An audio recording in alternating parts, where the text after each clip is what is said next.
Good afternoon, our viewers of Sararights TV. You are most welcome for our news bulletin at 1. Today is Tuesday, 21st of July 2026.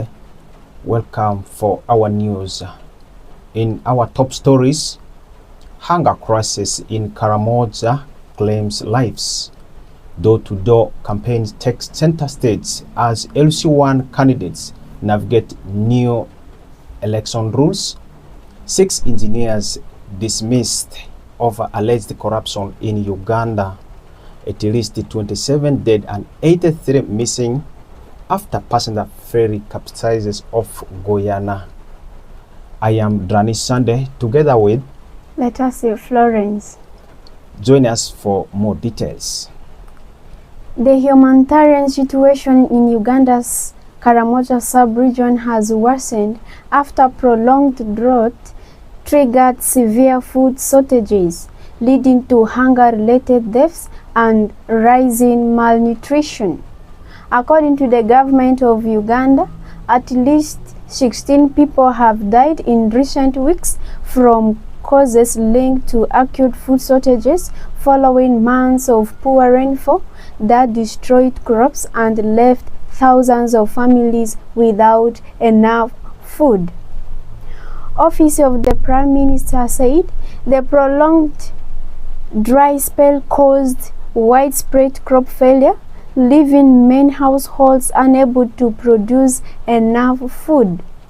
Children, older persons and pregnant women have been among the hardest hit, with health centers reporting increasing cases of acute malnutrition. Residents in several districts, including Kotido, Kabong, Moroto and Napak, have appealed for urgent food assistance, saying families are surviving on 1 meal a day or going for days without eating. Humanitarian agencies have warned that without sustained relief, the situation could deteriorate further. In response, the government has launched emergency food distribution in the worst affected districts while working with humanitarian organizations to provide food, nutrition support and clean water to vulnerable communities. Authorities have also called for long-term investments in irrigation, climate-resilient agriculture, and water harvesting to reduce the region's vulnerability to recurring droughts. The Karamoja crisis highlights the continuing challenges of climate change and food insecurity in northern eastern Uganda. Leaders and aid agencies are urging swift action to save lives and protect livelihoods as the dry condition persists. Uganda is mourning the death of General Retired Moses Ali, one of the country's longest-serving political and military leaders. He died on 18th July 2026 at the age of 87 while receiving treatment at Nakasero Hospital in Kampala. President Yoweri Museveni announced his death and described him as a dedicated soldier, patriot, and statesman whose service to Uganda spanned more than 5 decades. General Moses Ali was born in the Western region in Adjumani district. He joined the military at a young age and rose to prominence during the government of President Idi Amin in the 1970s. After the fall of Idi Amin's government in 1979, Moses Ali fled Uganda and later became the leader of the Ugandan National Rescue Front, a rebel movement that operates mainly in Western region. In 1988, the Ugandan National Rescue Front signed a peace agreement with the National Resistance Movement, government, bringing an end to years of conflict in the region. Following the peace agreement, Moses Ali joined the government of Uganda and served in several senior positions, including Deputy Prime Minister, Minister of Disaster Preparedness and Refugees, members of Parliament for Adjumani West. Throughout his political career, he advocated for peace, refugee welfare, and the reconstruction of the West Nile region after years of conflict. Many people knew General Moses Ali as a politician, but fewer knew the deeper aspects of his life. He played a significant role in pursuing former rebel fighters to abandon armed conflict and return to civilian life. He was widely respected in West Nile as a mediator who often resolved disputes behind the scenes. Beyond politics, he was known as a successful commercial farmer and encouraged modern agriculture in his home region. Despite serving under different governments and living through major political changes, he remained one of Uganda's most influential leaders for decades. His journey from military commander to rebel leader to senior government official made him one of the most unique figures in Uganda's political history. Following his death, leaders from across Uganda paid tribute to General Moses Ali, describing him as a patriot, mentor, and statesman. The government announced that he would receive official burial honors in recognition of his decades of service to the nation. General Moses Ali leaves behind a legacy of public service, reconciliation, and leadership. While opinions about his role during different periods of Uganda's history vary, many agree that he played an important part in shaping the country's political landscape and in restoring peace to the West Nile region. May his soul rest in eternal peace. Still in Uganda, in another interesting story in the side of politics, campaigns for local council 1, LC1 chairperson and village women councils elections have entered a new phase, with many incumbent leaders seeking a re-election amid a noticeable shift in campaign strategies. Unlike previous elections categorized by loud processions, public rallies, and open-air gatherings, this year's campaigns have been dominated by door-to-door mobilization following strict Electoral Commission guidelines restricting large processions. Candidates say the changing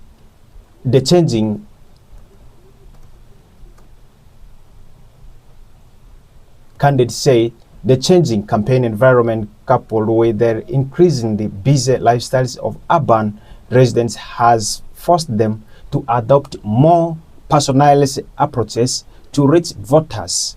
The nomination exercise concluded successfully attracting candidates from the ruling National Resistance Movement, the People's Front for Freedom (PFF), and various independent political groups. Ugandans will vote using the traditional open lining up system, beginning with Village Women Council elections on July 23rd, 2026, and concluding with LC1 chairperson elections on July 28th, 2026. President Yoweri Kaguta Museveni has ordered the dismissal of 6 engineers from the Ministry of Works and Transport over allegations of corruption and mismanagement in major national road infrastructure projects. The announcement was made by the Minister of State for Works and Transport, Fred Mukama, during a session before Parliament's Committee on Fiscal Infrastructure. He informed the members of Parliament that the President had directed the immediate dismissal of the engineers as part of an ongoing crack down on corruption in the roads sector.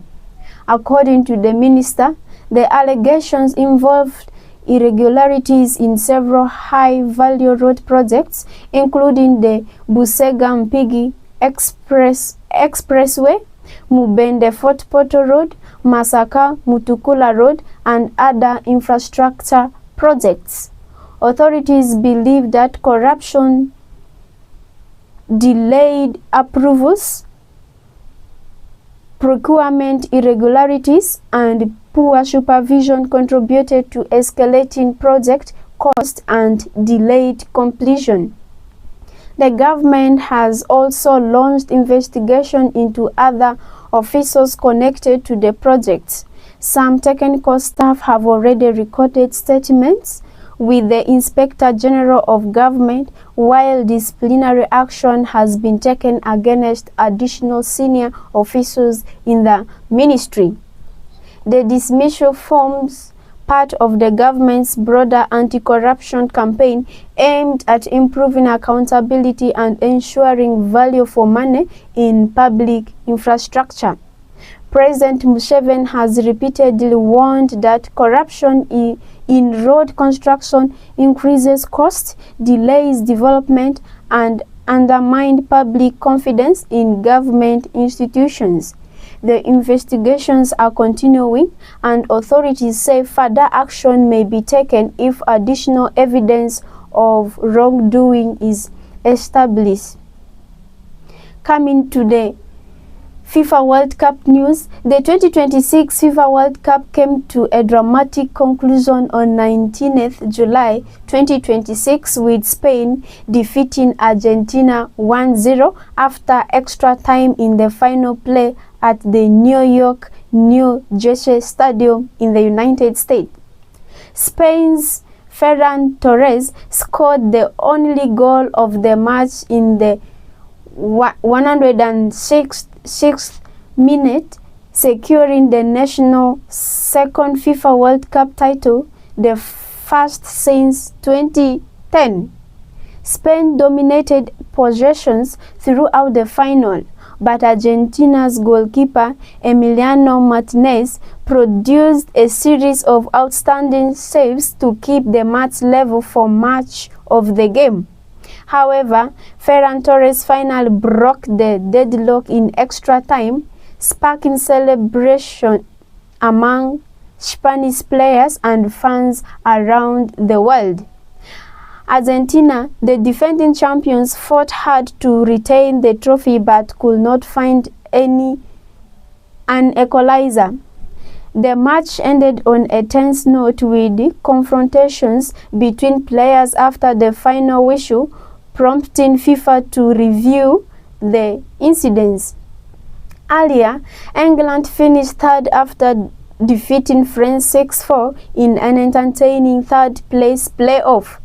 The tournament was historic as it was the first FIFA World Cup to feature 48 teams, hosted jointly by the United States, Canada, and Mexico. Over 39 days, the competition attracted millions of fans and showcased football's biggest stars before ending with Spain lifting the famous FIFA World Cup trophy. Spain's trophy marked the end of one of the most memorable World Cup in the history, with thrilling matches, record attendance, and unforgettable moments that will be remembered by football fans for years to come. That story of World Cup connects us to another sad story.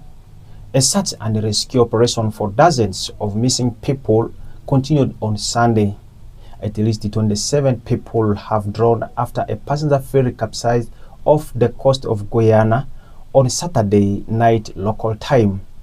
69 people aboard the MV Barima had been rescued, Prime Minister Mark Phillips told reporters on Monday, adding 83 more remained missing.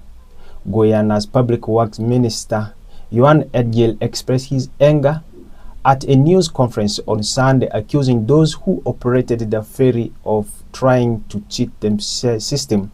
The official registry had listed 133 as being on board the ferry, but Phillips said on Monday he was now confident there were 179 people. Search teams located some of the life craft, but some survivors reported clinging on the boxes. The ferry MV Barema departed from the capital Georgetown on Saturday afternoon local time, headed for Fort Kaituma in the north of the country. At least 15 children were among those rescued. Small private boats were key in pulling at least 17 survivors from the sea. The French Army sent 12 divers, 2 doctors and a mechanic from nearby French Guiana to aid the search and rescue operation. Guyana's Health Minister Dr. Frank Anthony said 3 of the survivors remain in hospital with minor injuries, but the others had already been discharged. That story concludes our Sararights TV at 1.